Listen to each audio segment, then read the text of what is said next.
Clearly, today, when you are a man and a Fulani and living in a village, you fall into the stereotype of a terrorist. It was not safe for the BBC to travel to the area to verify Jibril's story, nor was it possible to confirm the identity of the perpetrators. We asked the government spokesman if allegations of unlawful killings by the military were true. Let me tell you, certain people in the military have been discharged and their cases are being taken care of within the army. But it's not because just one person made a mistake that it means there's a systematic effort to target a community. But Jibril isn't the first to speak out. We met a lawyer working on similar allegations. I have clients from all corners of this country, and there are human rights organizations I'll collaborate with, and I can assure you there isn't 48 hours that go by without me receiving information that prove that such and such person has been arrested by security forces and later his body found on the side of the road. Jibril's younger brother has been to the burial of 100 friends and relatives, he says, concerned about his family's future. I feel worried for the country.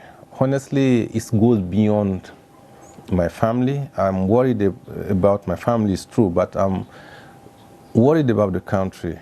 More people are believed to die from militant attacks than killed at the hands of Burkinabe forces. But Jibril warns that the more people feel unsafe, the more at risk they are of joining the wrong side. Louise Dewast, BBC News, Ouagadougou. Well, Louise is back at her base in Dakar, Senegal, from where she joins us now. Louise, allegations and counter-allegations, but I guess what the Burkinabe people would really want to know is when peace will return to their country. Is there any sign of this happening soon? Well, you know, Burkina Faso's army has said that they were unprepared and under-resourced to face this threat. And so this year they increased the defense budget, they've recruited new soldiers, and the French have launched a joint military operation with the regional G5 Sahel force just last month. But what we're seeing is that short-term military successes are not for now having any kind of lasting impact.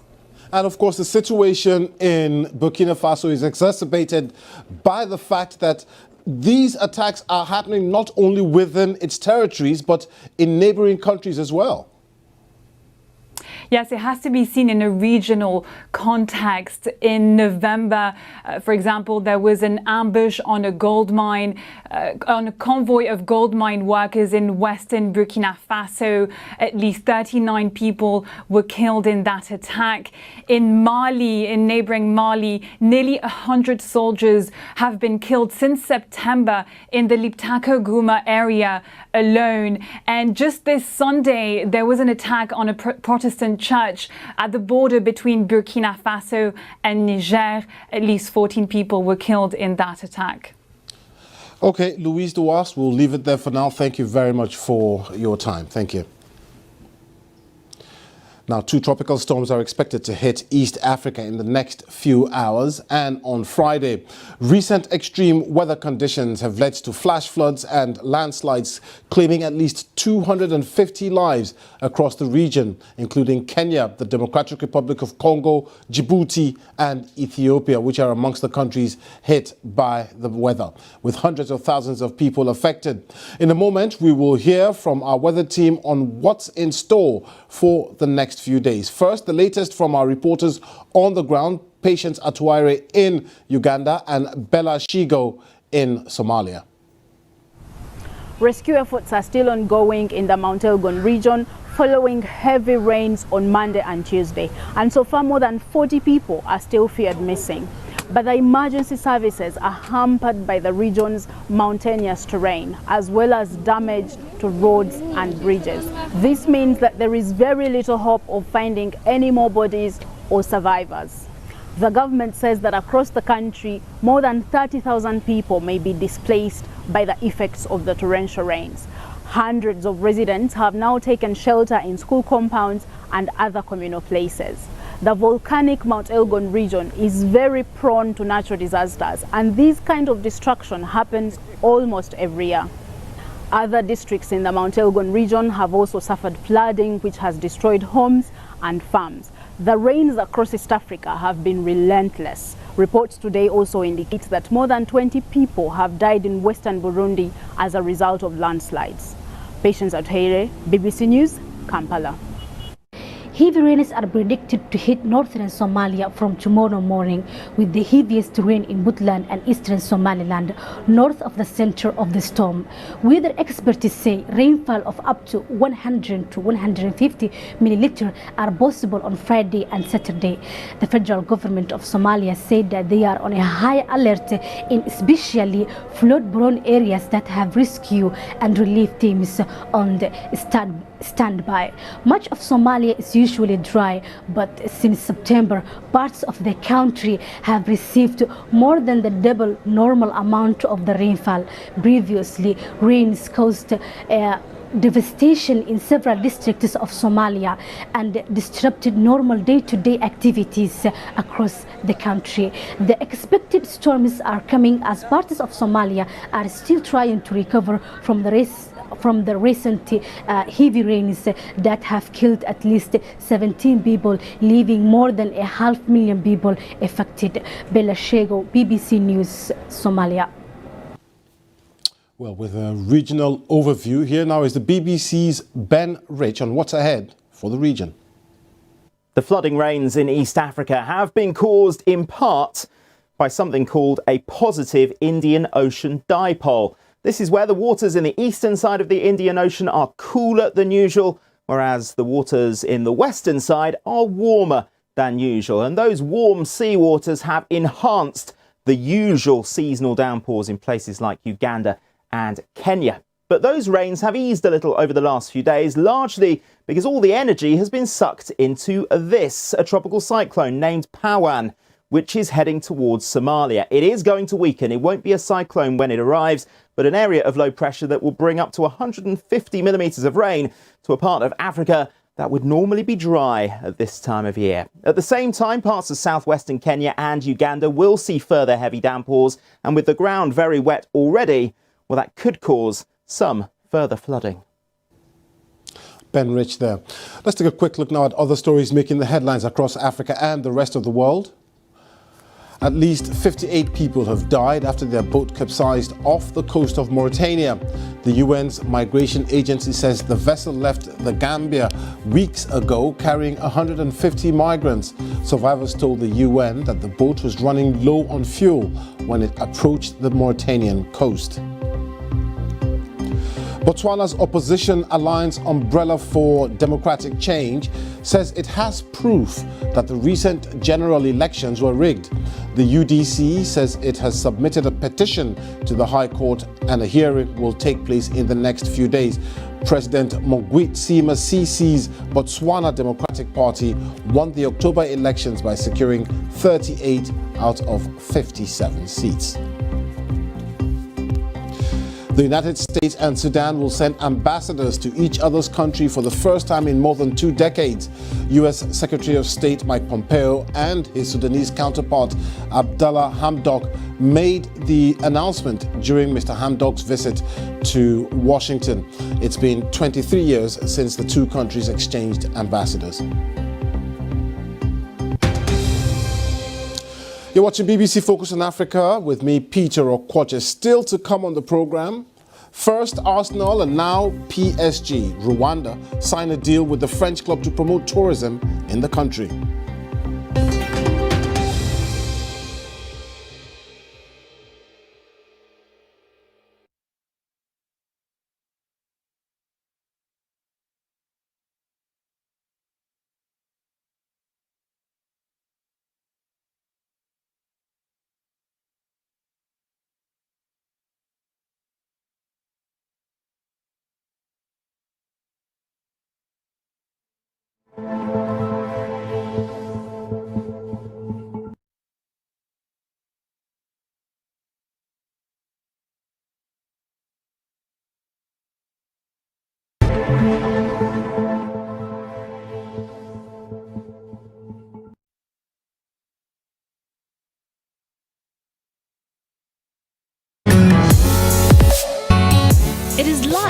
as we live it every minute, with every breath.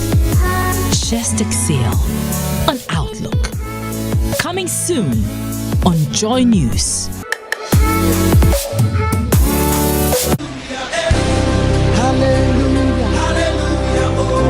Joy FM and Joy News present the Joy Corporate Worship. This is an invitation to corporate Ghana to join the Joy family to worship God for His provision all year through. His grace has been sufficient, leading us in a heaven on earth worship experience at the maiden edition of the Joy Corporate Worship. Our Elder Miracle, Mercy Sinclair, and Pastor Isaiah Fusukwachi.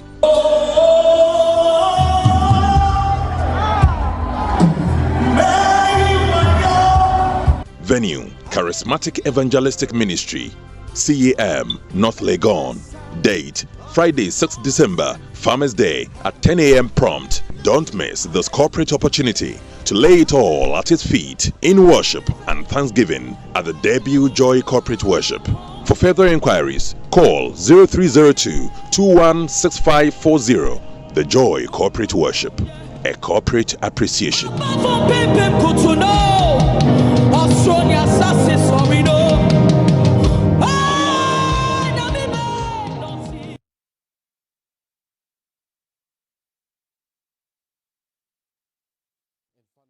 And for now, continue to operate. Vumani Nkize has been following this story and has more for us from Johannesburg. It's raining here in Johannesburg, but for beleaguered national carrier South African Airways, it's been consistently pouring.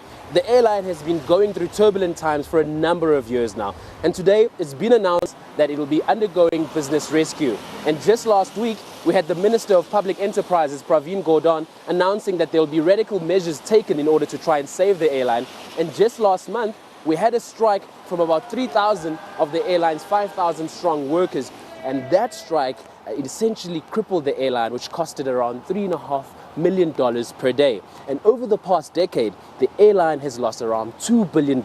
So those are the issues that have cumulatively led to the business rescue announcement today. So what does business rescue essentially entail for SAA? Well, it means that a business rescue practitioner will be appointed to run the airline. And the airline has also received around $370 million in order to reach some form of stability. And so if the business rescue situation or the business rescue implementation does not work, then the airline faces liquidation. So essentially, this could be South African Airways' last chance in order to stay airborne. So whether this process succeeds or not still remains to be seen. Vumani Nkize, BBC News, Johannesburg. You're watching BBC Focus on Africa. It's now time for some sports, and maybe you've got quite a bit on your plate today. I do indeed, Peter. Now, we've seen a wave of racist incidents across football in Europe lately. Nigeria international and Brighton and Hove Albion defender Leon Balogun says that severe sanctions are needed to send out a strong statement. Born in Berlin to a Nigerian father and German mother, the 31-year-old was himself subjected to racial abuse whilst playing in the German top flight last year. I went to speak to him. I've come to Brighton to meet with Leon to see what more he thinks authorities should be doing to tackle racism in football. Whether it is setting out maybe match day even, or banning a team, or like taking away points, it needs to be on a level where everybody really understands, like, okay, wait, what's going on? Like, you need to shock people the way racism shocks the players. The clubs that are affected by that part of their fans, they will have to do something about it. They will have to think about, okay, what can we do, because we are fighting for the championship here, or we are fighting against relegation. We need every point. Do you support players walking off, as we've seen recently, Mario Balotelli, who you've come out to support publicly on social media, who's been racially abused, wanting to come off the pitch? 100%. I think it's a good thing, but it's just not enough, you know. It's just a part of what needs to be done. these players actually have to develop the courage to do it. Are you saying then that there's a fear from players who are being racially abused? They're scared, you know, because the manager might say, you know what, if you don't want to play, you're an important player to us, but I can replace you.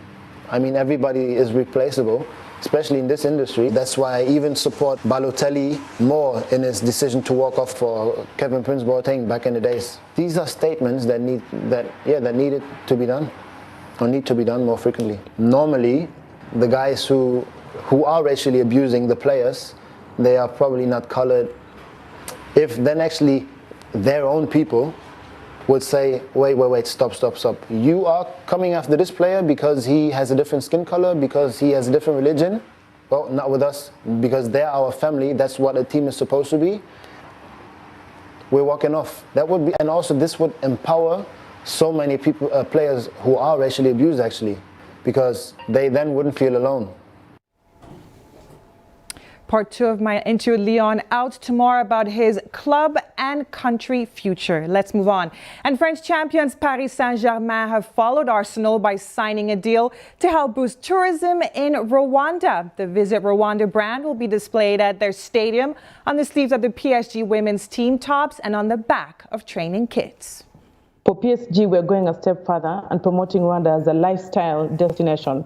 When we advertised with Arsenal, we got a lot of interest both from the media, from tourists, but also other sports clubs that wanted to partner with Rwanda because they saw the success that we had with Arsenal. Deals with both Arsenal and PSG are 3-year deals. Our projection for tourism in the current plan is up to 2024, but Rwanda looks at promoting tourism for a much longer time. Our big goal as a country is to double tourism from an average of $400 billion to $800 million. Finally, a former cricket South Africa executive has used his resignation letter to accuse the governing body of fast ruining the game. Iqbal Khan is the second of the organization's 5 independent board members to quit this week amid threats of a potential strike by professional players. And elsewhere, the new Rugby Sevens World Series kicks off in Dubai later with an all-African clash in the men's tournament between Kenya and South Africa. Cape Town is the next venue on the circuit, hosting its 3-day event between the 13th and 15th of December. That's all the sport, Peter. Many thanks as always, Mimi. Thank you. More now on the climate crisis. And 4 years ago, the government of the Seychelles did a deal in exchange for 5% of its national debt being cancelled. It agreed to protect and repair its marine environment. A group called the Nature Conservancy took on $21 million of the Seychelles debt, and in return, the country passed a law to protect a third of its waters by 2020. So could this be a model for other island nations? The BBC's Catherine Biaruhanga has been finding out.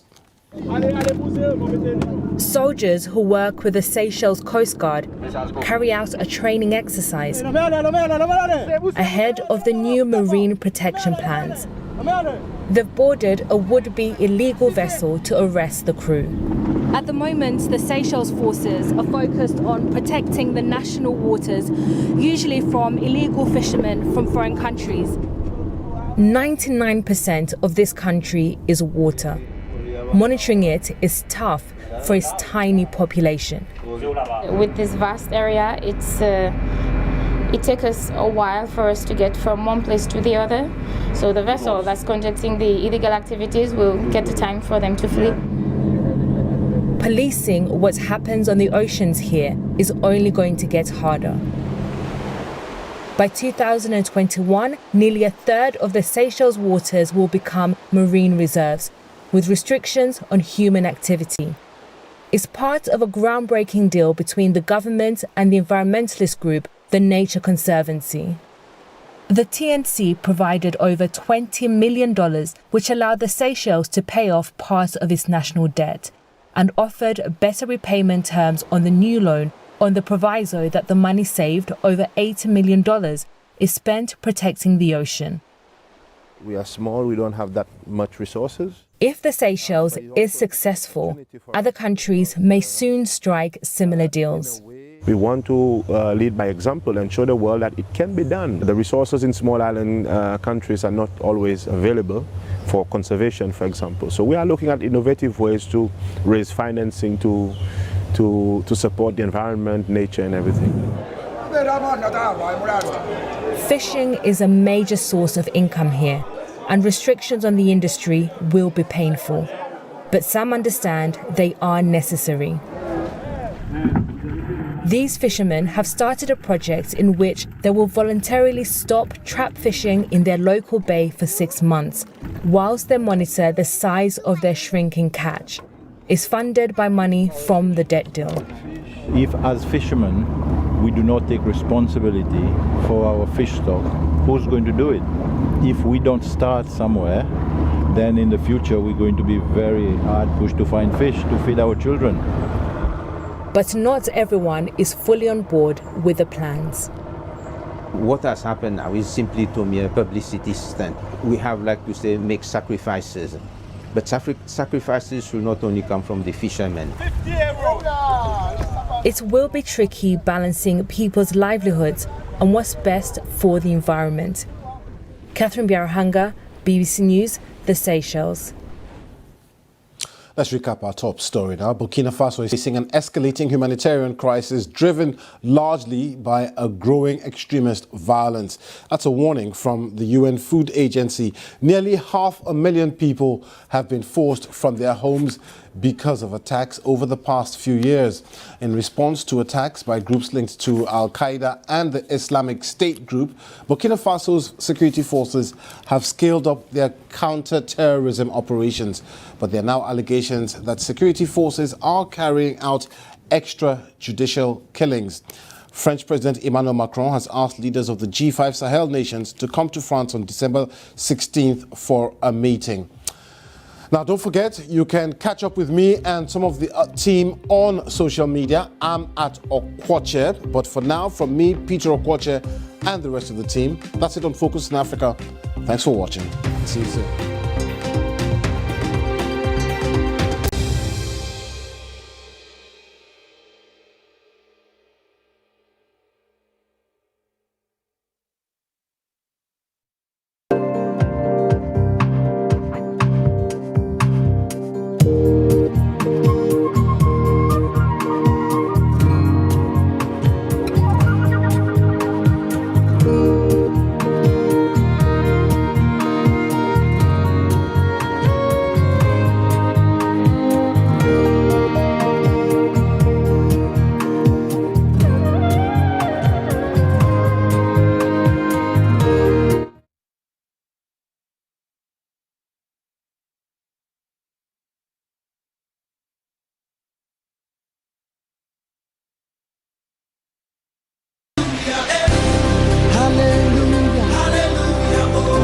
Joy FM and Joy News present the Joy Corporate Worship.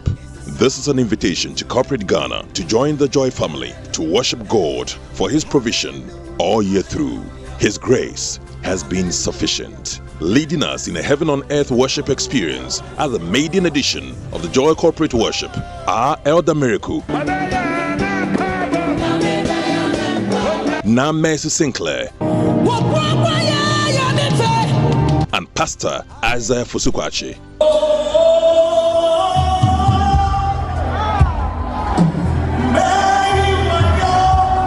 Venue, Charismatic Evangelistic Ministry, CAM, North Legon.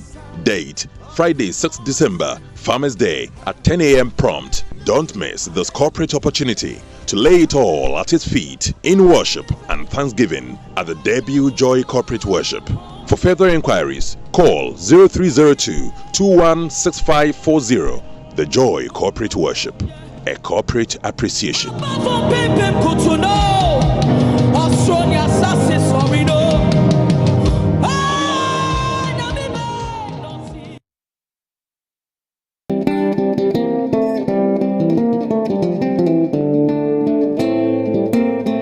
People everywhere need water, but access to potable water is almost a privilege in remote areas of Ghana. The health of whole communities at risk. The Joy News Safe Water Project shines a light on this worrying reality in towns and villages across the country. the Joy News Safe Water Project. Water for life.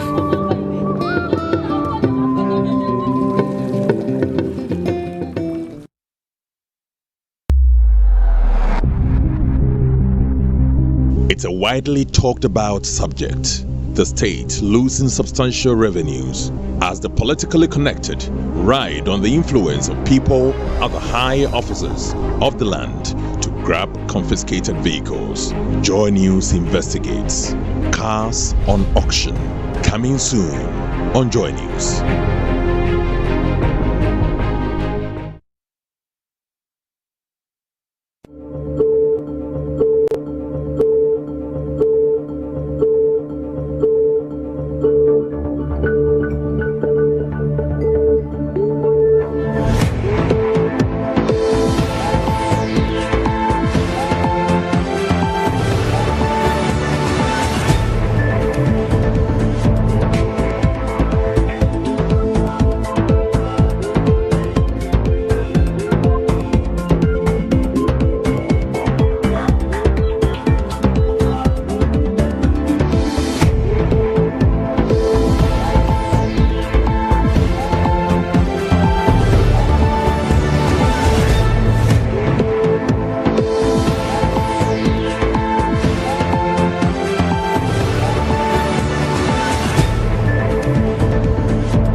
My guest today was part of those who stopped the May 15, 1979 Gerolins-led uprising.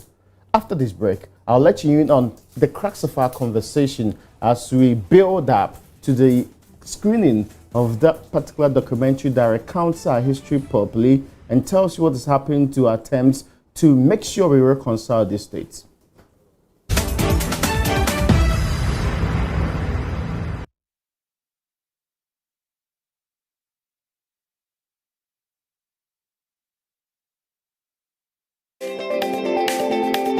Log on to myjoyonline.com for local and international news, business, entertainment, politics, lifestyle, sport, and all the news that's news and more. Watch live TV or access the YouTube channel for video on demand and live streaming of Joy News, Ghana's first and only 24-hour news channel. Listen to live radio and podcast of all your favorite Joy FM programs whenever and wherever. So go ahead, reach out for your tablets and smartphones and download the My Joy Online app at the Google Play Store for more photos, breaking news, notifications, and alerts. My Joy Online on web and app, whenever, wherever. Powered by myjoyonline.com. Ghana's most comprehensive news and entertainment website.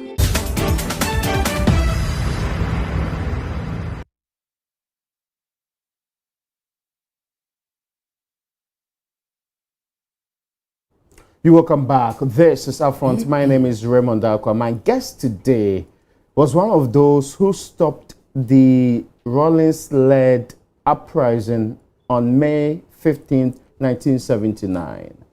He has actually played several roles in Ghanaian military, and as he says it, he is sometimes at the right place or the wrong place at the right time or the wrong time, and has been part of Ghanaian history in various forms. Ladies and gentlemen, welcome Captain Retired Ebenezer Bodukumsen. Thank you. Thank you for having me. You're welcome, sir. Thank you. I hope you are doing well today. Yeah, sure.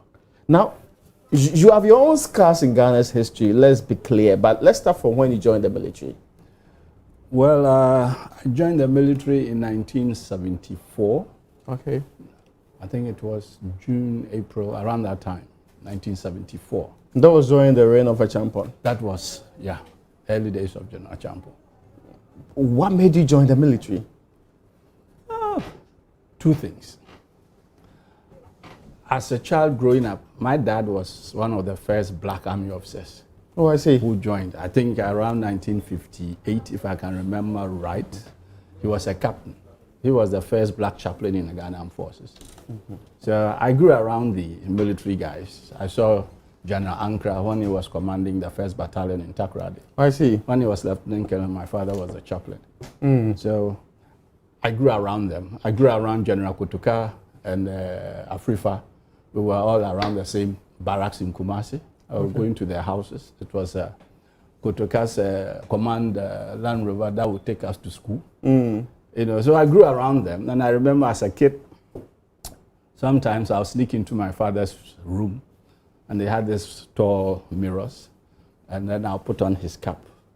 And look yourself in the mirror, yes. My arm and then salute myself. Oh, that's an interesting one. So the inspiration was from the family? Yeah, I mean, my mate in elementary school, Wesley Kwe Practice School at Apeni, he joined the boys' company. And I would have loved to join the boys' company, but my dad I wouldn't dare. You know. I see. So we had to go to secondary school, and one thing led to the other. So I actually had that love for the military.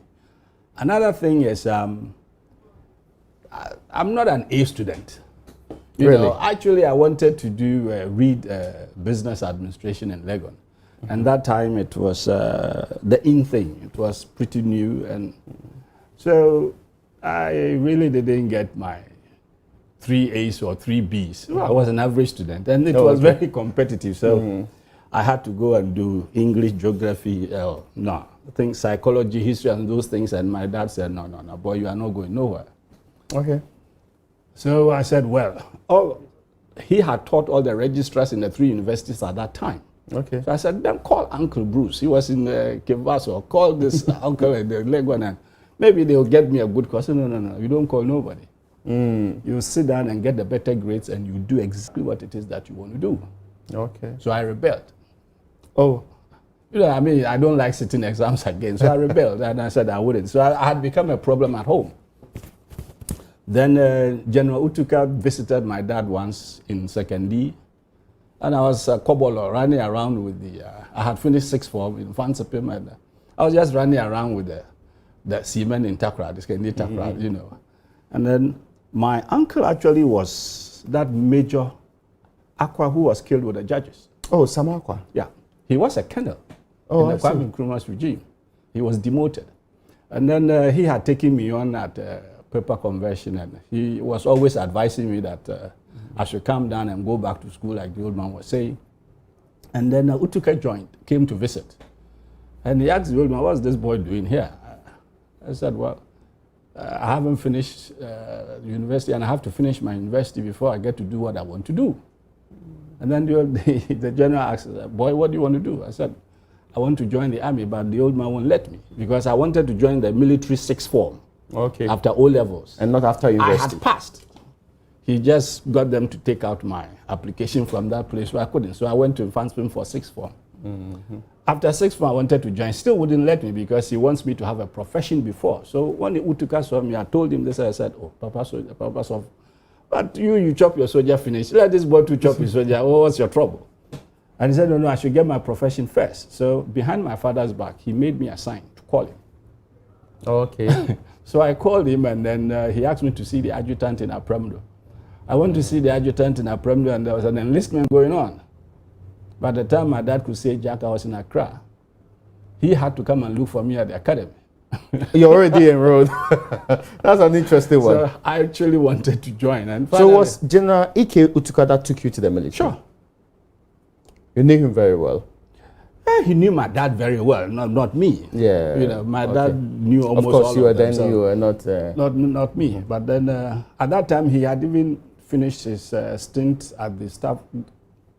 Either was the commandant of the staff college or wherever he was, but he was living on the academy campus. So I knew even as a cadet, I would sneak Sundays into the house, and Mrs. Utuka would give me some small soup to drink. Oh, that's wonderful. Okay. Now, let me get this clarified. How was the military when you joined it? When we joined, I had seen the military since 1958. Because you were born into it? Yeah, I wasn't born into it. I was 58. I was like 5 years, 6 years. Yes, okay, to be fair. But then I had seen the military since that time. And so when we joined, it wasn't like we saw. but it was still good. The mess life was still on. As a young officer, in the evenings you have to dress and put on the long sleeves or put on your tie and you go to the officers' mess. You know, in those days we had the single quarters and we were fed centrally from the officers' mess, and we would sneak in our girls to the single quarters. and then the commanding officer or the 2IC or the adjutant we hear that they are coming on inspection, we have to hide the women, spirit the girls away. It was fun, you know. Interesting. So that it was fine. And in the units, for instance, I served in 2 companies. First, I was in B Company in 5th Battalion, and then in a support company. And I could tell my company commander on Friday that, sir, this weekend I want to take my platoon on field exercise. You know, the whole space between Burma Camp and Bachona was bush. Okay. We had Blackman 1 to Blackman 12. They were marks, you know, between there and the military academy and the staff college, Teshi. The whole thing was bush from the airport. So it was a training area, and my company commander will ensure that I've got a vehicle, I've got rations, I've got what I need, and I'll take them to the bush area and bus them around and come back on Sunday, you know. And for me, it was very exciting. But for the soldiers, they were married. You know, this small boy, but so you were free. I could sign for these bullets, ammunition, and go and have fun in the bush. I mean, practice what we had learned. So the military was still, the life in the military was still good. Just that gradually discontent was setting in. You know, during the jump on time? Yeah. The early years or the latter years? Well, what was the early years and what were the latter years? Because you joined 74. 74, but I graduated in 75. Okay, yeah. And I started doing 1-2 jobs in his residence around 76. In a campus residence? Yeah. But by 77-ish, I had gotten stuck there as a guard commander. Oh, so you were a guard commander at the time? Yeah, I was the general's guard commander, residence guard commander. And we were stuck. And that time, Unigov they were trying Unigov and it wasn't working. And young soldiers or young officers, we couldn't even go to town with our uniforms because Atari and the girls in the fire shit. You know, you dress in this, your uniform, and then you don't have nothing in your pocket. But with the uniform, you could talk. You know? Okay. It got to a stage that we weren't even allowed to go to town with our uniforms because the civilian populace had become so restive. Everything was... There's a lot of tension around.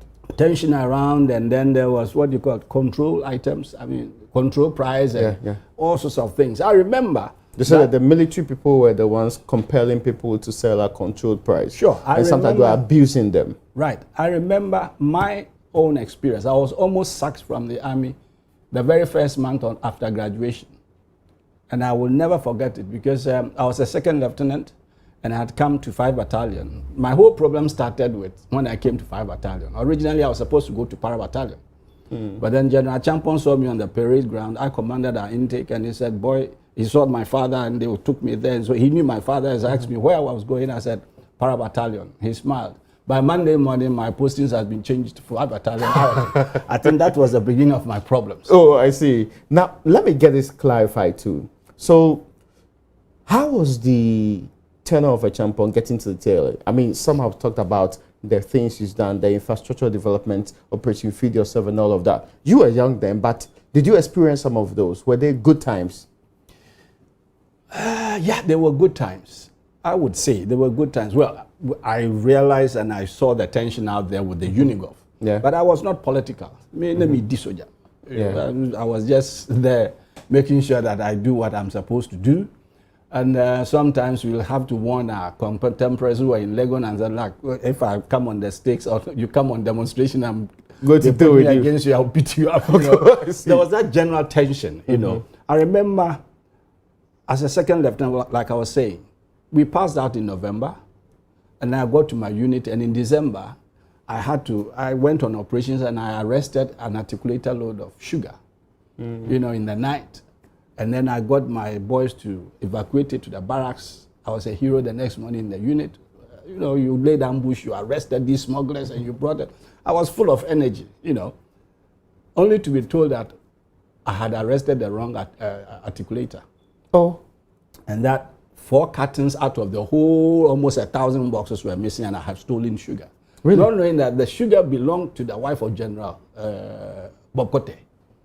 And I had arrested the army commander's wife, Sugar.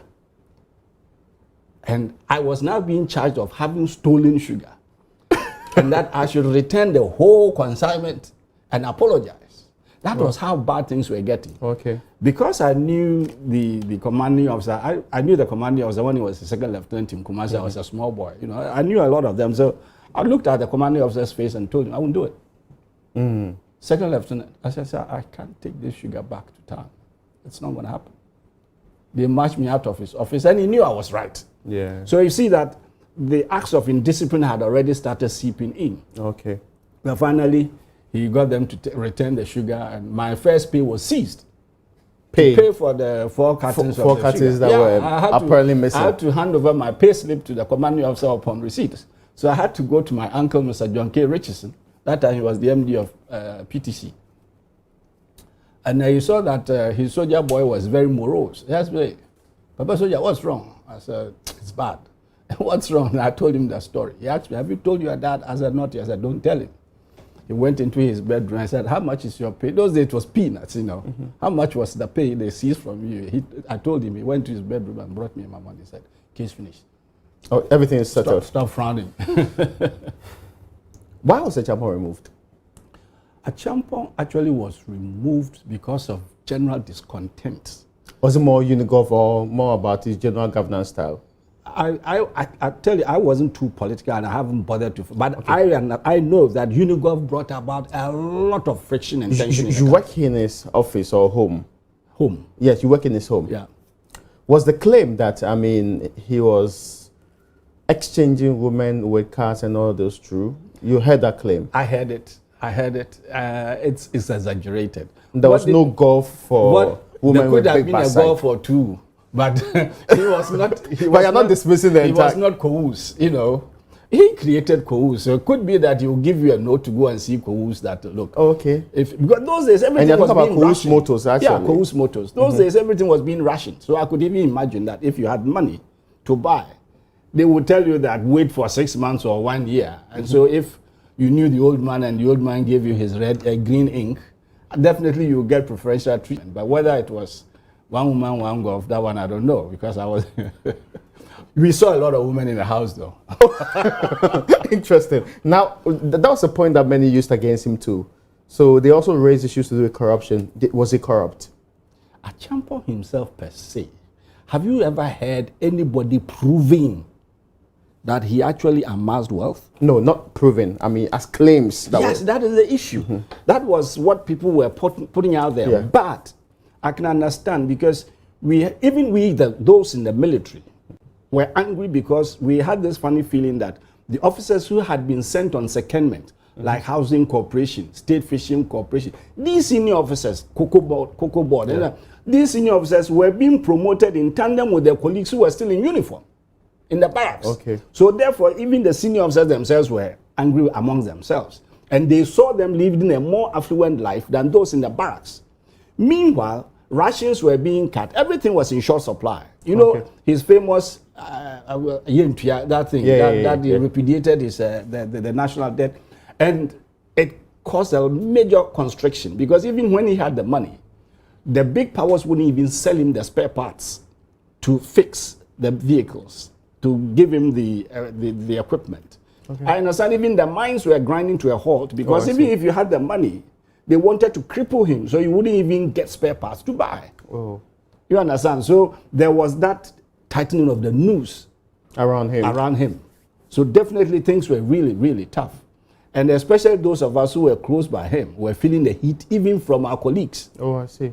You go into the mess and you realize that some of them wouldn't talk if you were around. You know, they felt you could feel it. And the tension was rising, and especially when they said, I understand in Mokola somewhere some market women spilled urine or something on soldiers in uniform as a sign of disgust against the whole armed forces, and the soldiers were mad with such things. And then they said that none of us could even go to town in uniform. Yeah, you mentioned that earlier. So how was it removed? Oh, it was a palace coup. I remember I was a residence guard commander and Felix Aksari was the ADC. And it was bubbling. You could feel the tension between General Champong and the SMC2.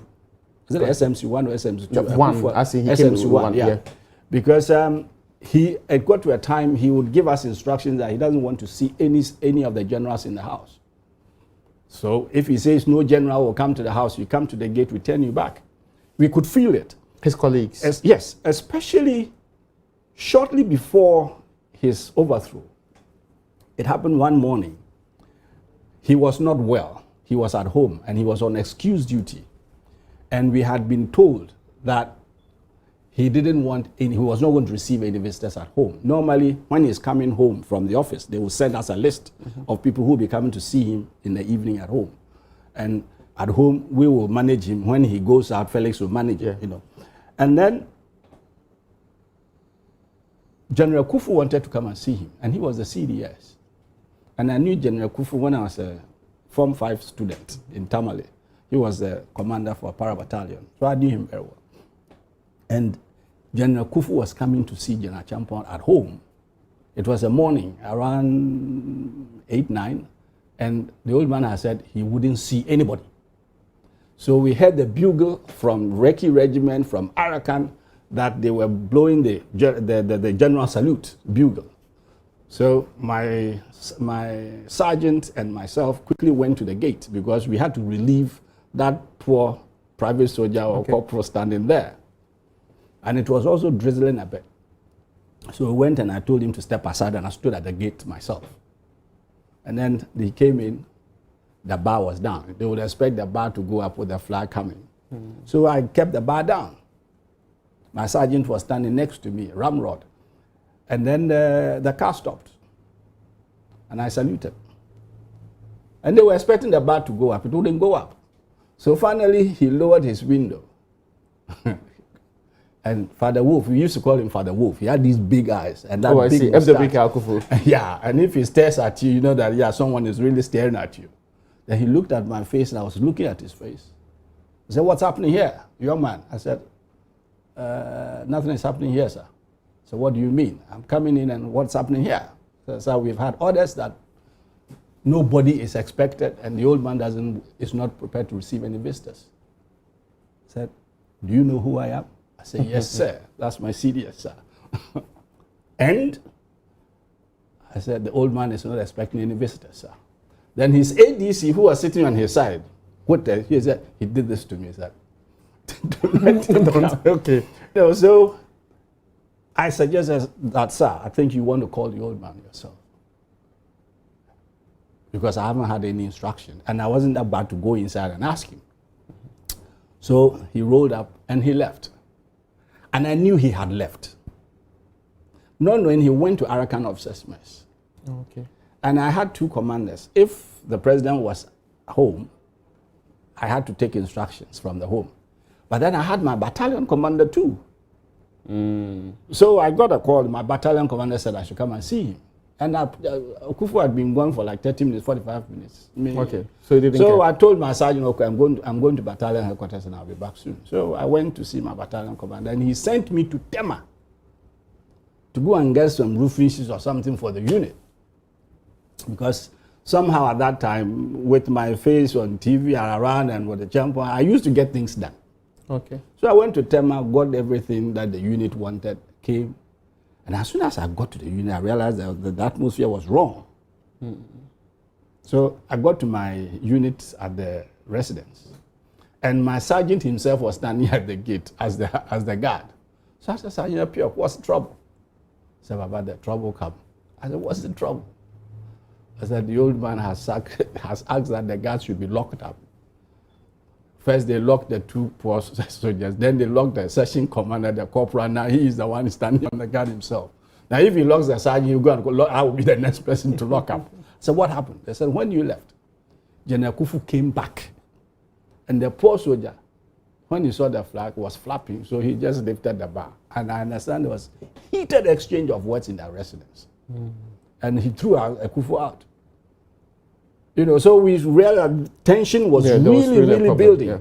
And I remember one morning, dawn, around 3 o'clock, 3:30, I was doing the internal patrols. And the old man was also walking around. He used to walk around the compounds a lot. Then he knew me. He used to call me Papa Osofu because he knew my father. Okay. And then we sat on the edge of the gutter in the residence and said, he knows outside there is not good. But his generals around him are always telling him that it's good. And he knows outside the wall it's not good. Barely a month after that, he was overthrown in the Pali school. That morning, he was not supposed to go to work. The day of the Pali school? The day of the Pali school. So normally around 7:30, 8 o'clock, we mount the guard. He goes out and we salute and everything, and he's gone. But this time, the dispatch riders were there, the vehicles were there, and he wouldn't go out. So we knew he wouldn't go out. Felix finally said that we should stand down. So we stood down. Barely 15, 30 minutes later, we were told that the old man was fully dressed and he was coming out. So we had to scramble, and he left. Maybe he got a message or something, whatever. So he left for Ministry of Defense. That time it was at Burma camp. So around 9:30, 10, we heard that there's been a coup. Something was happening at MOD, Ministry of Defense. I was at the unit, and our commanding officer was not in. But the company commanders were there. Nobody was telling us anything. So the RSM told me that, Baba, he used to call me, Baba, something is happening, so I should run to the residence and secure the place. So I ran to the residence and we secured the place. And then lo and behold, we heard there had been a palace coup and the head of state was being taken away. And as one Sergeant Major Adambila from C Company, he, on his own initiative, took a small detachment to the Air Force Station Junction and saw Odate's convoy taking a champon out and stopped the convoy. Because those days they were really scared of 5 Battalion. Okay. But he had stopped the convoy. He saw these generals, but they didn't know what to do. So allowed the convoy to go through, and that was the unmaking of a champon. Where they took him to the Air Force Station and I stand at a helicopter or something, took him out. Then we got instructions that at about 11 o'clock, they had made the announcement and all units were to stand down and stop fighting. And I said, no way. I have trained all this time for this fight. I won't stand down. So my unit was still on stand to, and we were looking for where was he, because we would have stormed that place. Well, we were so gung-ho, we thought we were invincible, you know. Yeah. And then they sent my own friend, who was that time Lieutenant Kwasi. He became Brigadier General Kwasi, Johnny Kwasi. I used to call him Johnny Kwasi. So Kwasi, Kumsi is your friend, so you go and tell him that he should stand down because he is being stupid, he is resisting. Because 5 Battalion has stood down. I said I wouldn't stand down. So Kwasi came and said, Budu, they've taken the old man away. So you stop this nonsense and stand down. Otherwise, we put all of us into trouble. I still refused. I see. Because my sergeant on my side said he was in the president's old guard regiment. And when they surrendered, the way they beat them up and maltreated them, he wasn't going to accept. So we refused. Until around 3 o'clock in the afternoon, when they came with the vehicle that we were supposed to go and carry the colors at the airport. Meanwhile, my own friend Usa Babio was in the vehicle. Red Light was in the vehicle. These are people we knew, and they said I should join them to the airport. We knew that it was a trap, because as soon as we left the house, we knew we would be arrested, because we had refused orders. Lo and behold, as soon as we got to airport, well, when you are told to carry the colors in the military and you refuse, they can sack you. I see. Even if the colors fall down, they can dismiss you. So we went to the airport, and the engineer regiment detachment, they surrounded us and they arrested us. I managed to bring our flags to 5 Battalion. My commanding officer was there. And I said, sir, they are taking us away. They said we should go to brigade. Because then I was scared. My commanding officer looked at me and said, look, if they say go, you go with them. I was aghast. You see, these are some of the things that did that split between young officers and senior officers. Okay. So he actually threw me under the truck. Okay. So we went to brigade headquarters, Osa Babio and myself. He ended us up as a brigadier general, Osa Babio. We were mates from school and all those things. Then we were put there under close arrest. Then Odate Wellington came to brigade headquarters. He had finished the coup. He was the most powerful man in Accra. And all the generals were around then. So I said, could you let's make noise? Well, they had locked up in the room, and I was scared that if nightfall caught us there, someone will come and kill us. Oh, I see. For those days, they will kill you easily. You know, so we started making noise. I banged on the doors, and that said, what's that? They said, oh, the president guard commander, they arrested him and he's in that room and misbehaving. Said, bring him out here. So they brought me out. And I marched in front of him, and I was literally possessed. I went straight into him and saluted, and apparently I was shouting on top of my voice. I said, sir, why have I been arrested, sir? I wouldn't even let him talk. What have I done? Why have I been arrested for doing the right thing? I said, who are you? I said, I'm Lieutenant Budukumsi, sir, Commander Residence Guard. I asked him again, why have I been arrested, sir? If I am not released, I will tell every young officer, at the least sign of danger, don't run. Kill your commander before you run. That's what you said? That's what I told him. I said, because you taught me to defend you to the peril of my life. And that's exactly what I was doing. The whole Ghana Armed Forces and my unit has stood down. I said, I won't. I will fight. What have I done wrong? Well, that looked at me and said, Mensa Wood, Mensa Wood was a commander engineer regiment, and his unit was the point unit for the coup.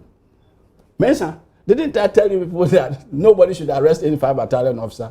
Now Mensa Wood, trying to arrest her for his points, was losing points. Okay. So I said, go to your unit. I said, we don't have any car. Then he called his driver, take them to the unit. In the haste, they forget to take the flag from in front of them. And I went and sat at the back, comfortably. So as the car was going, everywhere we got, papa, papa, papa, general salute. So, so you received the general salute. You know, and it happened in Baba Camp Junction, it happened in Gonda, it happened in 5 Battalion, and now commanding officer who said, oh, you go. Because I thought he had thrown me under the truck. Had heard that Odate was coming into his unit, so he was coming to salute and take his points. He came, the car had parked, he saluted, the hand was even still up. I'm waiting for it. I took my time to come out, and you had this flipping lieutenant coming out of that car. I see. I looked at him, he looked at me, and his hand couldn't even calm down. I think he couldn't believe what he was seeing. Yeah. I just looked at him and just left him and went to the residence and sat there. So did you continue your role as a lieutenant after the, of course, Presidential Guard Command? You're no longer the commander there. No, there's nothing. But I went to the residence because the family was there. Oh, I was so naive those days. Once my orders had not been changed, I was went back to the place. I went back to the residence. I didn't care what was going to happen that night. I was going to defend the family. Okay. My unit was still intact. Mm-hmm. They just took me out and back, so I went there. And nobody had the nerve to tell me to surrender. No, nobody. I see. But then I was there and there was nothing to do. So after some time, I heard that Odate asked, where was that boy who was causing trouble? I said, he's still at the residence. What is he doing? I said, he's taking care of nonsense. Send him to his unit. So they pushed me back to my unit, and somehow I became the Adjutant 5. Mm-hmm. And that set me up for my next fight with Rawlings. That's May 15. Yeah. Now, I want us to zoom right into it. What happened on May 15? Oh, that was barely a year, less than a year after Achampong had been taken out, right? And the trials and all those things were going on. And they were, I think, arranging to hand over. Yeah, they said they did for election and all of that. Yeah, you know, the generals themselves were that tired. They wanted to hand over. And there was this general constant discontent in the armed forces. And you could feel it. When you go to the mess, nobody could possibly even defend them anyway. But you see, the face of the discontent was gone. That was Achampong. Mm-hmm. But 5 Battalion was fiercely loyal to Achampong. Mm-hmm. So even though Achampong was gone, they really didn't know what to do. Mm. They really did not know what to do. And there was discontent too that the commander, because Achampong had commanded 5 Battalion before, and was actually living in Arakan barracks as a head of state. So there was that general discontent in 5 Battalion that they'd taken our boss away unceremoniously and we couldn't fight. So there was that discontent. But then 15th May, in the morning, I think we were getting ready to go for physical PT, you know, we call it PT, in the morning. And then we had shots in Reki Regiment or in our unit because we were in the single quarters. So at that time, I was the adjutant. So I quickly changed my PT dress into uniform and ran to the unit. I met General Osu Abebio, who was a lieutenant also at that time. Okay. And I called the IO, who was Johnny Kwas, General Kwasida. So we went to the battalion headquarters. What was happening? And the duty officer had run away because Rawlings had come to the unit with an armored car. And when he saw him, the duty officer had actually run away. And we needed the keys to the armory and the magazine. So quickly we got him. He was an NCO, a non-commissioned officer. So we got him and we took the keys from him. So our problem now was to rally the troops around. Make sure they don't disperse, because if they disperse, you can use them. So the unit officers started rallying the troops around, and I went to our commander's house. Our commander was on pass. He was in Lome, Otin. So we had no commander, but the 2IC was around, not knowing that Rawlings had already gone to Major Suleimana's house and tried to shoot him. And Sule had jumped through over the balcony of his house and went into the bush and was trying to rally the Reki chaps. Okay. To come out with the armor cars to challenge that single armor car that was running amok. And I went to the 2IC's house, and my 2IC2 was not around. I heard he had been shot in the thigh. So we were there, and so we had to take initiative. So we rushed to the battalion quarters, and we got the keys, and we went to the armory, and we were just drawing out enough weapons to give to the boys immediately to start fighting. Luckily, Johnny Okai, who was also Lieutenant Okai, he became a Colonel Okai, was at our standby company. And when Rawlings got there, because Johnny Okai was with the boys couldn't join him. They were scared. So Rawlings came around, he left. We were in the process of dishing out the weapons, and my hands were really full. I had all sorts of guns and things around my hand. And then Rawlings's armor car just drove into us. Oh, I see. He just drove into us and we froze and he stopped in front of the armory, and he was standing on top of his armored car with the SMG, the one with the small holes. Yeah. And the gun was pointed at me, and I was just staring up at him and he at me. And the soldiers and the armored car was telling him, shoot him, sir, shoot him, shoot him. He just stared at me and he wouldn't shoot. He stared and then hit the armored car that they should leave. I said, well, thank God. It was a wrong mistake. So immediately gathered the boys, those anti-tank boys, to go after him with the Carl Gustavs. And so somehow he abandoned the car and ran away to Air Force Station. When I got to the car, there was nobody inside. First they wanted to blow up the car, but I said, no, wait. We wanted to see, because this was so stationary, I suspected they had abandoned it. When we were low and low, it had been abandoned. So we saved that car. And then by this time, Sule had managed to rally the armor regiment around. You said you had Major Reader here yesterday? Yes. After we secured 5 battalion, Lieutenant Kwasi and myself, Lieutenant Kumsin, that time we were lieutenants. We took the unit, we had an Audi. I remember it was a blue Audi. And we wanted the Reki regiment officers to bring out their cars. Somehow, they thought that 5 battalion was the enemy. Because anybody firing at you is your enemy. But it was Rawlings who had fired, and he was one. So Kwasi and myself, we saw Raider, and we started chasing Raider with a car, and he was running away from us. So we actually were like cowboys chasing a cow. You know? We had to chase him and hold him and say, "Sir, we are not enemies. We can go bring out the cars." That's how they went to bring out those cars. And Major Sule and the rest managed to finally arrest Rawlings at the Air Force Station. Now, I mean, these are episodes I want to have proper understanding of. Was June 4th inevitable? June 4th, I think so. So it was a momentum that was gathering. Because between 15th May, and what even annoyed them, that those of us who they thought stopped the uprising were decorated on the Parade Square the very next opportunity. Odate came and decorated us. Oh, I see. Mentioned the dispatches, get the medal for bravery, and the others were pissed that we all did something, but we were not recognized. So it also even brought problem. And then I started receiving hate mail. Yeah.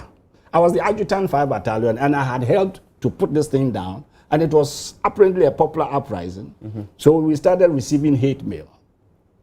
that your days are numbered. Every day, we will kill you, we will do this. But there was nowhere to run to. You will just have to do your job and know what is happening. But we got wind of June 4th, and we knew that the boys were planning something. And we knew it was not going to be officers. It was going to be the junior ranks. Well, there were all sorts of rumors going on. So why wasn't it stopped? I think it was overconfidence and bad command. Bad command? Yeah. I'll tell you why. Well, I was not the CEO, so my CEO, that CEO is still alive, so I should be very careful. I see. But that's Kenneth Oting. He's now my big brother, you know. He's a priest now. But I remember I was on course. I don't know which course. But then I came to the unit on Friday afternoon. And I saw these boys, the young officers who had passed out, they were coming to report to the unit. And they were shabbily dressed. So I even saw that, who are you? And they said, young officers coming down. I said, and you are dressed like this, so I sacked them. And I went and told my CEO, sir, what are we doing? If at this time of the day, we should have stand to. Stand to means emergency, everybody, you know. But I couldn't say, I said, sir, when these things are happening, we arm ourselves. We give emergency orders. But Kenneth told me that the entire 5 battalion was on standby. Yeah, but that was later. You see, the rumors were rife. Okay. The rumors were rife, and some of us thought that those we knew or had heard were in the midst of the coup planning should be arrested or something. But apparently, like I said, I didn't have the big picture. Okay. And I was so fired up, I was making noise. So my commander said, your friend, Kwasi, the father is dead and they are making his a year. That's that weekend. So I should go. Should go to the funeral. Stop causing trouble in the unit. Okay. So I went to Takwa. All the way to Takwa to help my friend Saturday. And then after that Sunday, instead of sleeping over and boozing and come on Monday, I drove through the rain and everything and came to Accra. Got there around 8 p.m. And I was not supposed to be around. And you could cut the tension in Burma camp. Really? The lights were off. And then you could cut, everybody was on. Now they were on standby. What I had said earlier, and I have been thrown out to go to Takwa. Mm-hmm. Now they're on standby. Everybody was on standby. And I got to my room, and as soon as I got to my room, they told me that Ranger Mensah says that CO says I should come to battalion headquarters. I said, I won't come. You know, that was, you see, indiscipline had eaten into our fabric already. I said, I refused.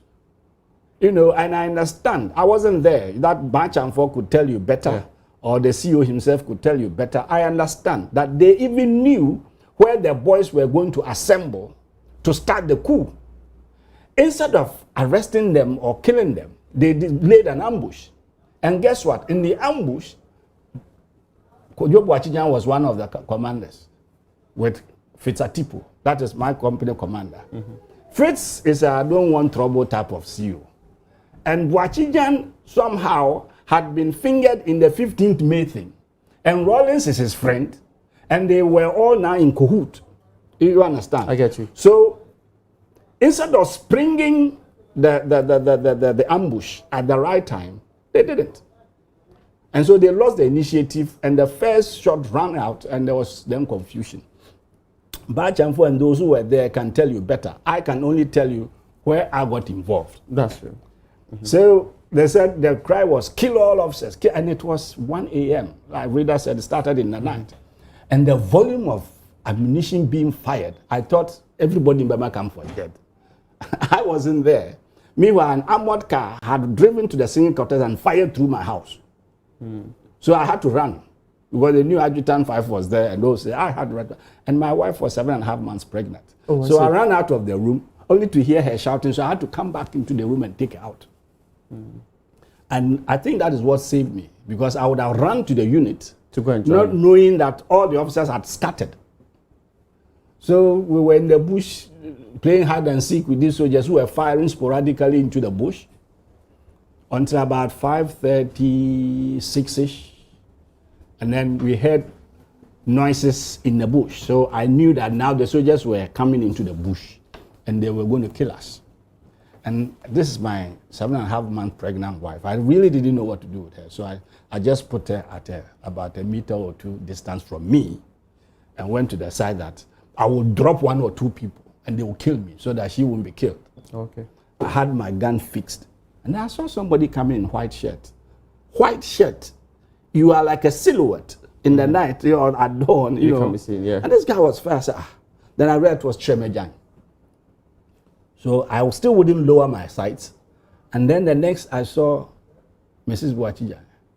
Then the next I saw Kojo Boachija. So I called him, sir. He almost dropped. So he dropped his head. I said, sir, what's happening? He said, oh, if he has seen me, then we are the only 2 officers alive.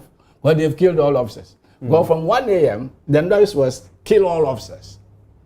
Not knowing that, no, there are plenty more officers alive. And this guy is telling me that.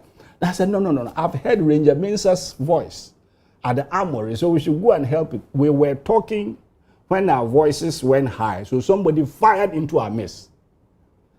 And I think maybe because I was a coward, I just dodged, laid down, and I think I laid down too long. By the time I got up, sir, Boachija was gone, Tremejang was gone, my wife was gone, his wife was gone. I see. Everybody had left you there. He had taken them away.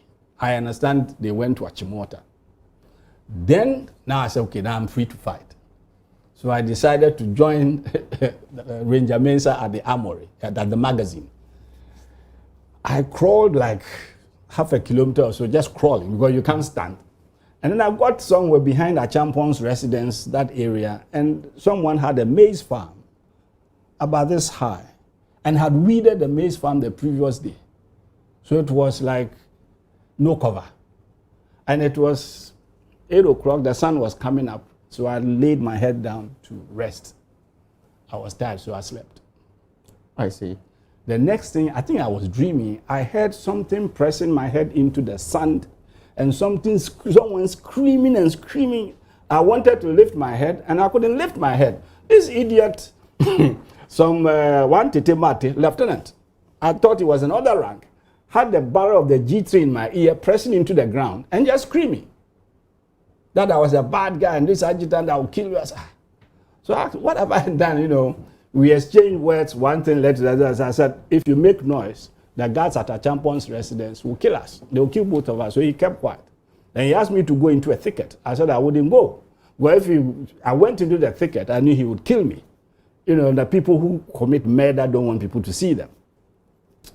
And then, that one, he really did beat me up. I see. Yeah, he kicked me with anything and everything with the butt of the gun. I said, I wouldn't go into that thicket because he would kill me. Then he said, okay. Then I said, he said one thing, he said, you are lucky I'm a Christian. Said, my father is a priest. I said, why is it? You are a Christian, my father is a priest, you want to kill me? I beg you. They said, okay, is there a way out of here we can run? I said, yes. Well, I knew that area like the back of my hand. Because you've been using it consistently. Yeah.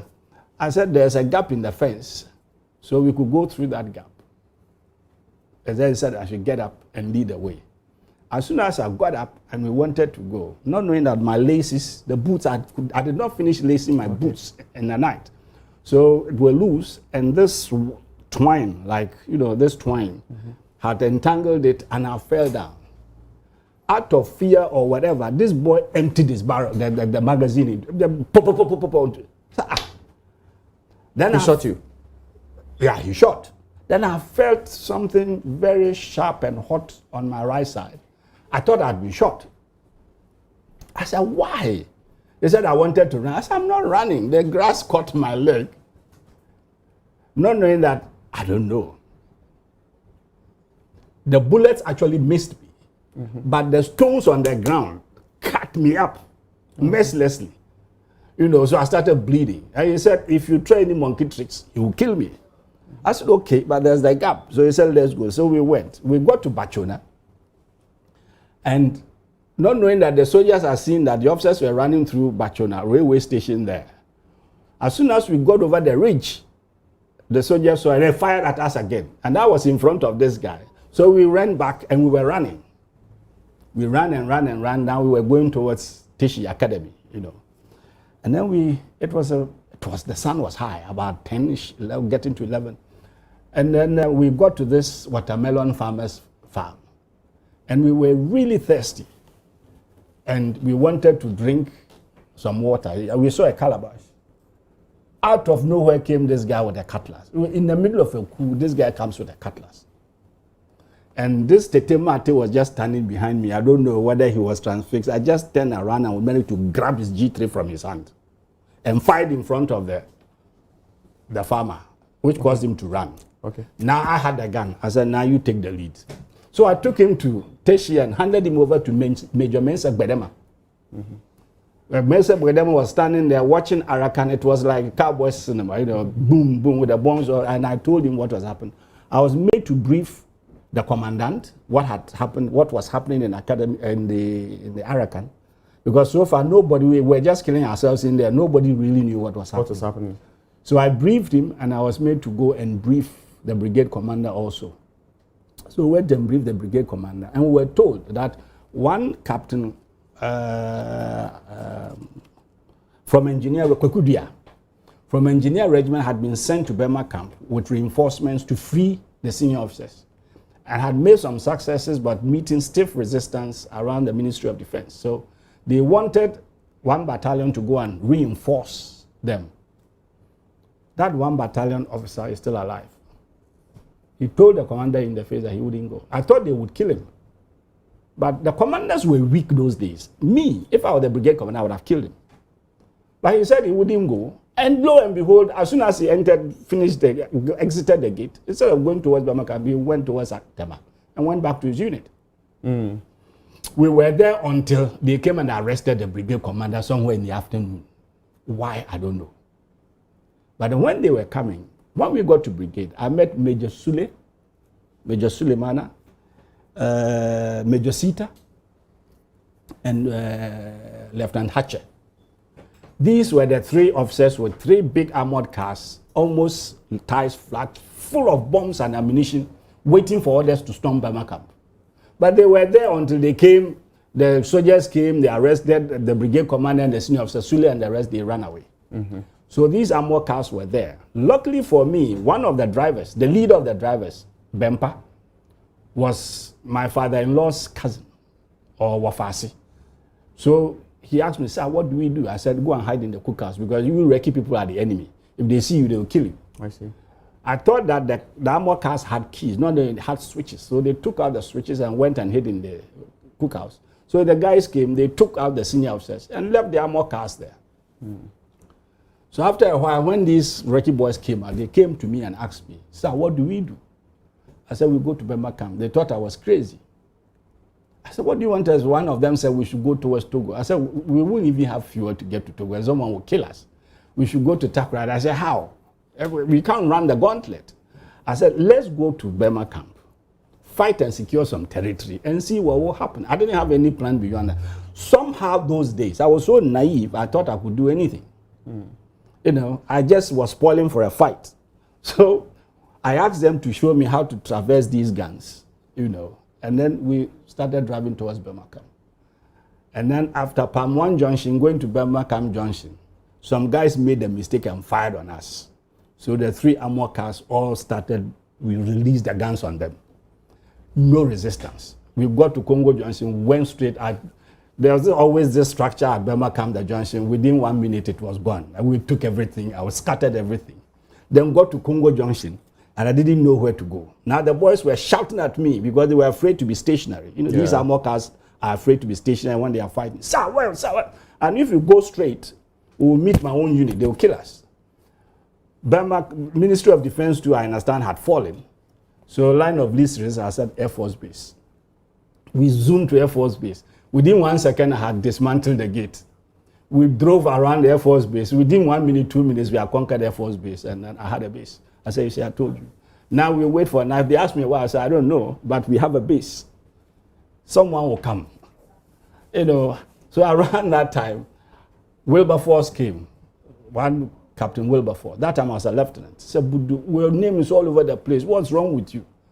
The generals have been taken and you are still causing trouble. I said, but if I stop fighting, they will kill me anyway. So they'd rather fight and then we die. So I said, what do you? I said, let's go to 5 battalion. Somehow, and I was a battalion adjutant. Somehow I thought if I get to that unit, I will be able to make some sense out of the whole nonsense. But it was naive because I was a target. So we got to Fabata and I asked them boldly, where's Bachamfor? Because I heard that Bachamfor was the one in charge. And we were friends. We were all from support company. So they told me he was at the school. So I just jogged without a weapon. Jogged towards the school, and I understand the boys were discussing, shoot him, who was going to shoot. And then one staff sergeant, the MT staff sergeant, I'll remember the name, warned them that whoever shoots me, he will shoot him. So that's how I survived. I went there and Bachamfor asked me, I met also the mortar guys going to shell brigade headquarters. Well, Bachamfor was a mortar officer for Fabata, so he liked using the mortars. Because he had used the mortars on Recce Regiment in the morning and was going to use the mortars on brigade. I said they should come back. Because they knew me, when I said they should come back, they obeyed. So Bachamfor was pissed. So when he saw me, I said, good word. I said, the fighting is finished. That's what he told you. I and Wilberforce, we came and told him, look, the fighting is over. We finished. I have brought the 3 remaining Amur. I didn't say that I have them. I said I had brought the 3 remaining Amur cars, and the fighting is over. You know. In the process, he showed me Odate's blood-soaked applets on the ground. And the other officers with him were sitting on the ground, apparently under close arrest or God knows what. In the midst of the talking, I heard confusion behind me. I turned around, and the Wilberforce who was taking me to 5 Battalion was actually the one now being beaten up. I see. So I ran, picked him up, dumped him in the pin square, and drove away, and nobody shot me. Back to Air Force Base. So I realized I was not welcome there. But somehow I have survived the first foray into that unit, and I was never going to go back. So around 4 o'clock, we were there, and we had put out a ground defense, and we said we were going to fight until everything was finished. But then we were scared that Bachamfor would use the mortars on us. So the boys asked me, so what? I said, we pray. We pray that we survive. We survive. If we survive this night, we will survive. Then around 6:30, against my instructions, they allowed a pin squad to drive into Air Force Base. And I was mad. When I came out, it was Boachijan. I asked them, why did anybody let this car come in? Meanwhile, where is my wife? Because he had all this nonsense, I was asking about my wife. I see. And he said, oh, his wife took my wife to my father at Calvary Church around 4 o'clock. So I said, take me to my father. So we drove to Calvary. And when we got there, yes, she was there. And then we drove back to Burma camp. I was coming to back to Burma camp. My mother was going berserk. She said, you going where? I said, I'm going back. We are fighting. My time has run out. This is a conversation we should continue pretty soon. And I'm sure we will continue there. Especially, I want to know how you also resisted the second coming of Jerry John Rawlings in that particular conversation. That's something that we will talk about later on. But, well, that's where we end today's edition of Upfront. Many thanks to you for joining us.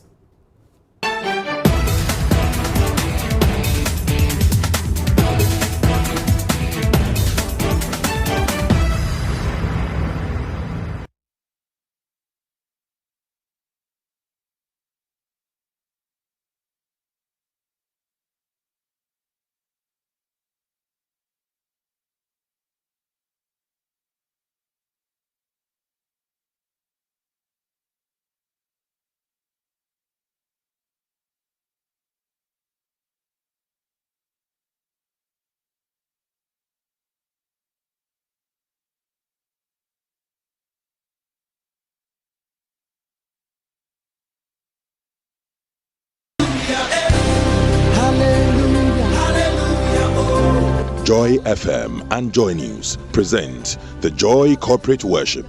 This is an invitation to corporate Ghana to join the Joy family to worship God for His provision all year through.